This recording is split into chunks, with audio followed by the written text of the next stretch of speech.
CPM এর আবার brigade, CPM এর হচ্ছে সিপিএম এর ডাকে ব্রিগেড চলো আর বিজেপিকে ভোট দিতে ব্রিগেড থেকে ফেরো, এই তো হচ্ছে স্লোগান ওদের। যে লোকগুলো লাল ঝান্ডা হাতে ব্রিগেডে যায় তারা বুথে গিয়ে বিজেপিকে ভোট দিয়ে আসে। এটা তো বারবার হয়ে আসছে।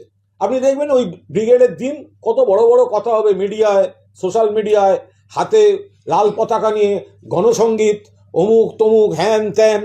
ভোটে দেখবেন ওই তরুণ তুর্কি বলে যাদের তুলছে তাদের পাড়ার বুথগুলোতে হেরে বসে আছে।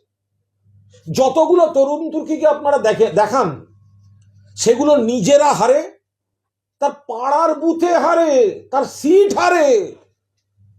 সিপিএম এর ভোট কমছে, বিজেপির ভোটটা একটু বেড়েছে, তৃণমূলের তো ভোট কমেনি। তাহলে ব্রিগেড ভরানোর সঙ্গে সিপিএম এর নির্বাচনী সাফল্য অথবা জনভিত্তির কোনো সম্পর্ক নেই। সিপিএম এর ডাকে ব্রিগেড চলো আর বিজেপিকে ভোট দিতে ব্রিগেড থেকে ফেরো, এইটা হচ্ছে সিপিএম এর এখন মুখোশ। মুখোশ। কুণাল ঘোষ জানেন যে নৌকো ডুববে। কুণাল ঘোষকে কোনো বোকা লোক মনে করার কোনো কারণ নেই। কুণাল ঘোষের দূরদর্শিতা নিয়ে কারো প্রশ্ন তোলার কারোর অধিকার নেই।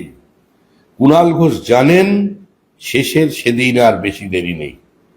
কুণাল ঘোষ যা করছেন তাতে তৃণমূলের যাত্রাপথটা মসৃণ সুতো নয়, আরো দ্রুত এগিয়ে যাচ্ছে বিদায়ের দিকে।